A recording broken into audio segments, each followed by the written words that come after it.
Student, आज GOC का lecture 3 हम लोग कवर करने जा रहे हैं। जीओसी के लेक्चर 3 में मैं आपको एसिडिक नेचर का ऑर्डर बताऊंगा, उससे रिलेटेड हम लोग कुछ क्वेश्चंस करेंगे और उसके बाद हम लोग रेजोनेंस पढ़ना आरंभ कर देंगे। ठीक है, चलिए अब हम लोग एसिडिक ऑर्डर, एसिडिक स्ट्रेंथ का ऑर्डर लिखते हैं। एसिडिक स्ट्रेंथ ऑर्डर, कुछ एसिड्स हैं या कुछ कंपाउंड हैं जिनके ऑर्डर को आपको हमेशा याद रखना है। ठीक है, देखिए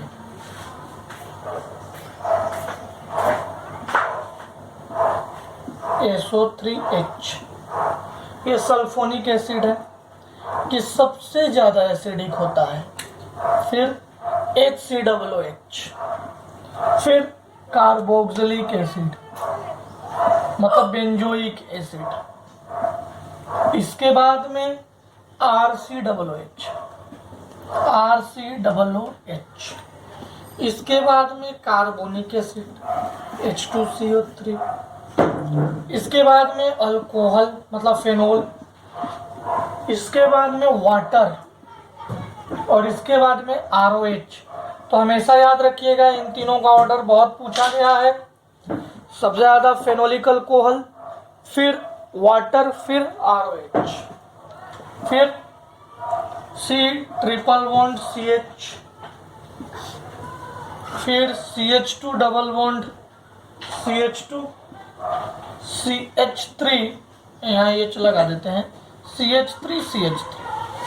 तो अब आप कहोगे कि सर अगर इस पे कोई और ग्रुप आ जाए तो, फिर उस पे आ जाए तो देखो ये अगर कोई अलग से इफेक्ट आ रहा हो, अगर इस पे कोई इफेक्ट आ रहा हो तो वो स्टेबिलिटी बात की चीजें हैं, वो बाद में देखेंगे।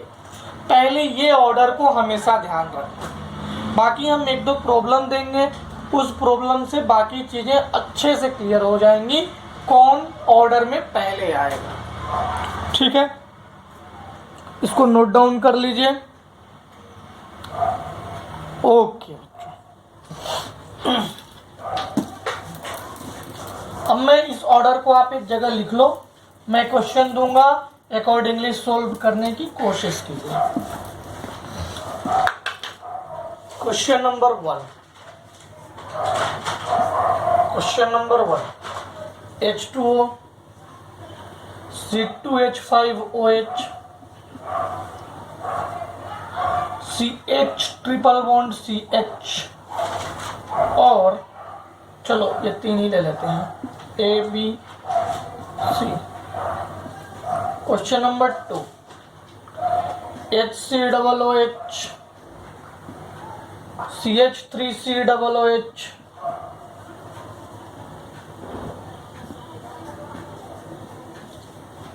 COOH और अल्कोहल। ABCD।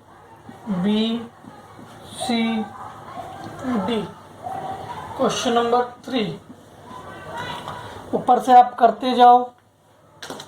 क्वेश्चन नंबर 3 है बच्चों, HCOOH, CH3COOH,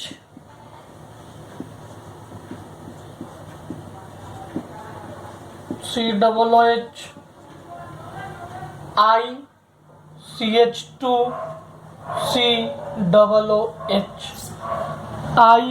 ICH2COOH, ABCD। मुझे इसको थोड़ा इधर लिखना चाहिए था तो अच्छे से आ जाता। ये ICH2COOH है। चलो करते हैं इस क्वेश्चन को, आप लोग ट्राई कीजिए, हो सके तो पॉज करके ट्राई कीजिए। चलो करते हैं। ये बताओ ये क्या है? ROH, ये H2O है, वो ट्रिपल बॉन्ड वाला है। ज्यादा कौन होगा बच्चों? ज्यादा कौन होगा? A, फिर B, फिर C। कोई दिक्कत? कोई दिक्कत नहीं। इसमें एक एक्सेप्शन नोट कर लो कि देखो, ये तो हमने बताया कि जो ROH है वो H2O से कम एसिडिक है, लेकिन एक्सेप्शन है कि CH3OH मतलब मिथेनॉल जो है वो ज़्यादा होता है वाटर से। तो बस ये छोटी सी एक्सेप्शन है जिसको याद रखना है, ठीक है। HCOOH CH3COOH। अब इसमें आ जाते हैं, बताओ ऑर्डर याद है, देखो ऑर्डर में ये और ये सबसे ज्यादा कौन है ऑर्डर में, ए, इसके बाद कौन है भाई, सी। अब देखो ROH ये फेनॉल, बी ये क्या है CH3COOH है, RCOOH है, बी और ये फेनॉल वाला है।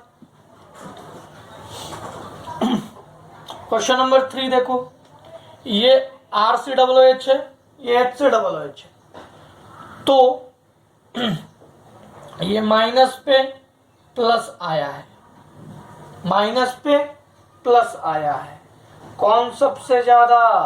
और हाँ ये भी RCOOH है, ये HCOOH है, RCOOH यहाँ माइनस पे देखो माइनस आया है तो ये बहुत ज्यादा हो जाएगा, यही मैं बता रहा था। देखो HCOOH में H कोई इफेक्ट नहीं दे रहा है इसलिए हम सिंपल चेक कर रहे थे, पर अगर कोई इफेक्ट ऐड होने लगेगा तो ज्यादा हो जाएगा। जैसे देखो DA से ज्यादा हो गया।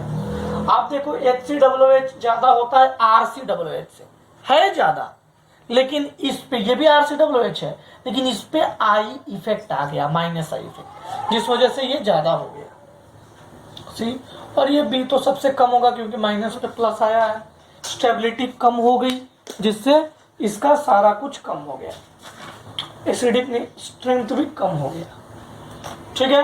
अब लास्ट क्वेश्चन देखते हैं।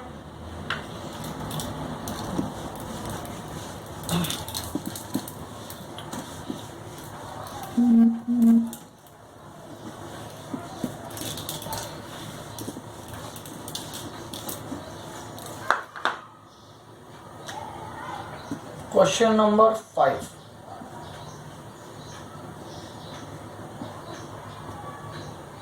OH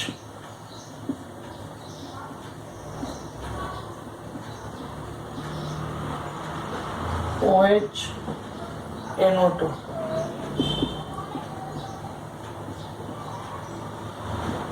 OH NO2 NO2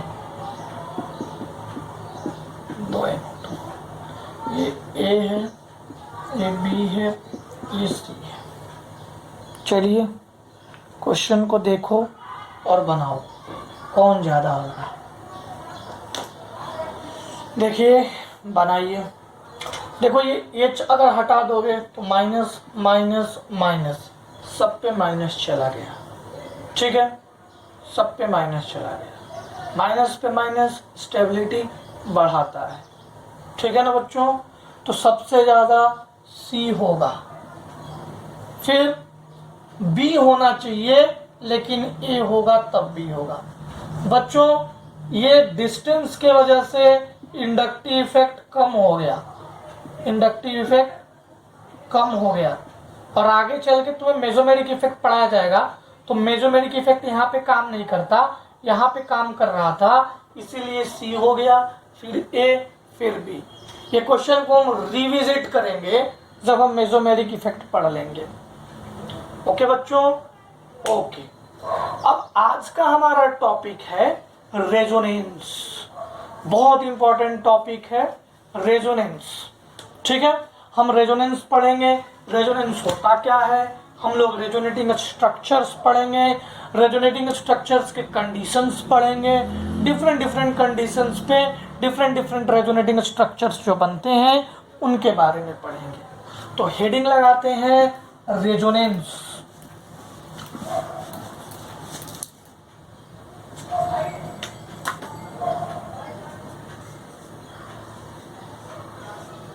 resonance heading लगाते हैं रेजोनेंस। व्हाट इज रेजोनेंस बच्चों, व्हाट इज रेजोनेंस। रेजोनेंस होता है बच्चों displacement, displacement, shifting of pi electron pi electron lone pair within the molecules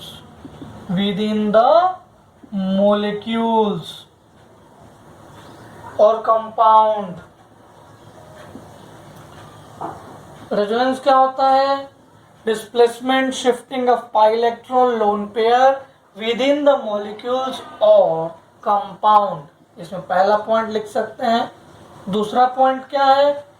ये इंटर नहीं, इंट्रा मतलब मॉलिक्यूल के अंदर, इंट्रा मोलिक्यूलर फेनोमेना है, इंट्रा मोलिक्यूलर फेनोमेना है। Resonance concept is hypothetical। ये हाइपोथेटिकल है।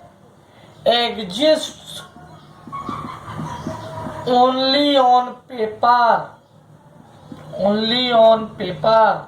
मतलब रेजोनेटिंग स्ट्रक्चर्स जो हम बनाएंगे बच्चों, रेजोनेटिंग स्ट्रक्चर्स जो हम बनाएंगे आर हाइपोथेटिकल, वो हाइपोथेटिकल होते हैं। तो रियल क्या होता है? Resonance hybrid is real.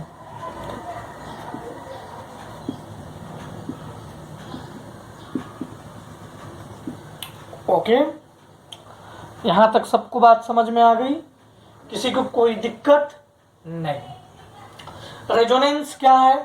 Displacement shifting of pi electron lone pair within the molecules और कंपाउंड। सेकेंड है it is intermolecular phenomena. Third है resonance concept is hypothetical, exist only on pages. Resonating structures जो है वो hypothetical हैं। इसको आप imaginary भी कह सकते हो। क्या है भाई? Imaginary. Resonance hybrid is real. Hybrid होता क्या है? हाइब्रिड होता क्या है आपको तो पता है। हाइब्रिड अगर ए बी दोनों मिलके सी बनाते हैं तो दोनों का प्रॉपर्टी लेगा, उसको हाइब्रिड कहेंगे। यहाँ पे हाइब्रिड क्या होगा? Those who take properties of all structures। ऐसा एक नया स्ट्रक्चर, दोज नहीं लिख सकते हैं, डेट लिख सकते हैं। डेट एक ही स्ट्रक्चर ऐसा होगा, that would take properties of all structures, बाकी दूसरे सारे स्ट्रक्चर्स के प्रॉपर्टी को ले लें। चलो एक बार एक रेजोनेंस करा के तुम्हें समझा के दिखाते हैं। मैं मिटा दूं, याद रखना ये पाई इलेक्ट्रॉन लोन पेयर का शिफ्टिंग है, सिग्मा बॉन्ड का नहीं है। पाई इलेक्ट्रॉन मतलब पाई बॉन्ड वाला, सिग्मा इलेक्ट्रॉन मतलब सिग्मा बॉन्ड वाला। चलो ये भी मैं बताता हूं, यहां तक लिख लिए? ओके,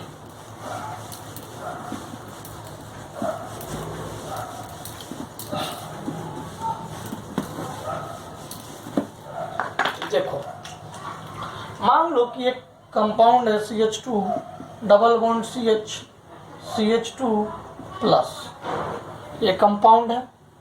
इस कंपाउंड को देखो, पहला बॉन्ड जो भी बनता है, फर्स्ट बॉन्ड को हम सिग्मा बॉन्ड कहते हैं। मतलब C और C के बीच में फर्स्ट बॉन्ड जो बना हो सिग्मा बॉन्ड, किसी दो के बीच में विद इन एनी टू, उसको क्या बोलते हैं? Sigma bond. अब इसके बाद जो भी बॉन्ड आएगा, मतलब एक सिग्मा होगा, एक सिग्मा, इसमें एक पाई, एक पहला सिग्मा होगा और बाकी सारे पाई होंगे।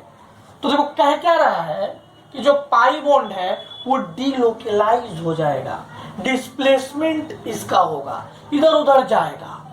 ठीक है, तो उससे जो नए स्ट्रक्चर्स बनेंगे उन स्ट्रक्चर्स को हम रेजोनेटिंग स्ट्रक्चर्स बोलते हैं, और इस पूरे फेनोमेना को हम रेजोनेंस कहते हैं। जैसे इसका दूसरा स्ट्रक्चर क्या बनेगा बच्चों? ये डबल बॉन्ड यहाँ आ जाएगा और ये पॉजिटिव यहाँ आ जाएगा। मैं बस समझाने के लिए भी बता रहा हूँ, बाकी मैं बाद में आपको करके दिखाऊंगा कैसे ये हो रहे हैं। CH2 ये दो स्ट्रक्चर्स बनेंगे, ये दोनों स्ट्रक्चर्स को बच्चों रेजोनेटिंग स्ट्रक्चर्स कहते हैं।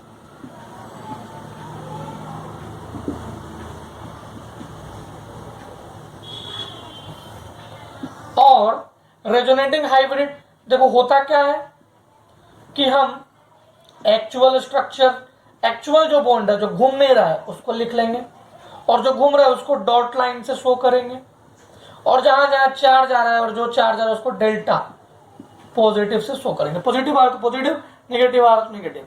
इसको कहते हैं रेजोनेंस हाइब्रिड। देखो ये दोनों का लक्षण ले लिया, रेजोनेंस हाइब्रिड। समझ गए?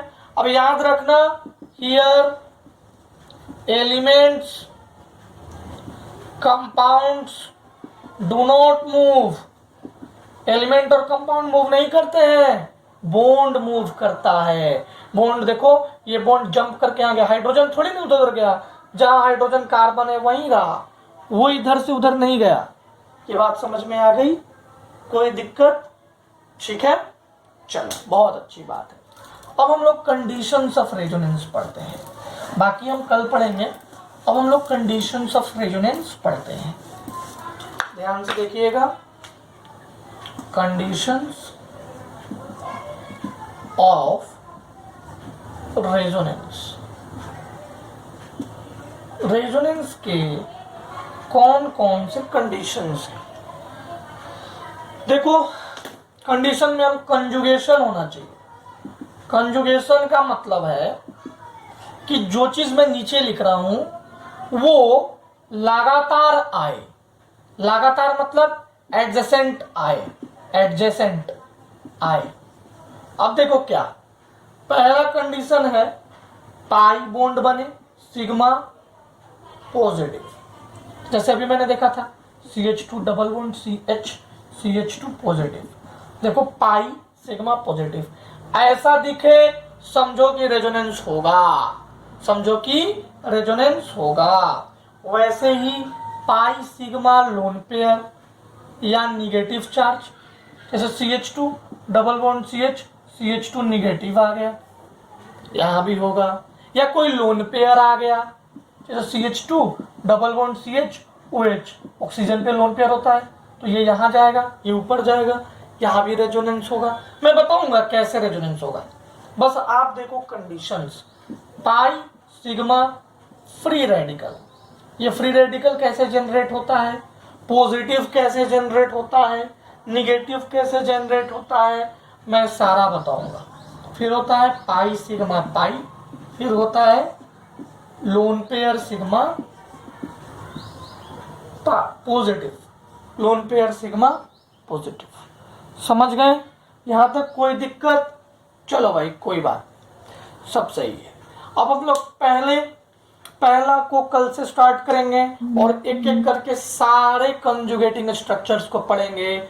जितने रेजोनेटिंग स्ट्रक्चर्स ड्रॉ कर सकते हैं हम वो सारे सीखेंगे, हम ड्रॉ करेंगे, फाइंड करेंगे कि इसमें कितने हो सकते थे। ठीक है ना? चलो भाई, आज का क्लास खत्म हो गया।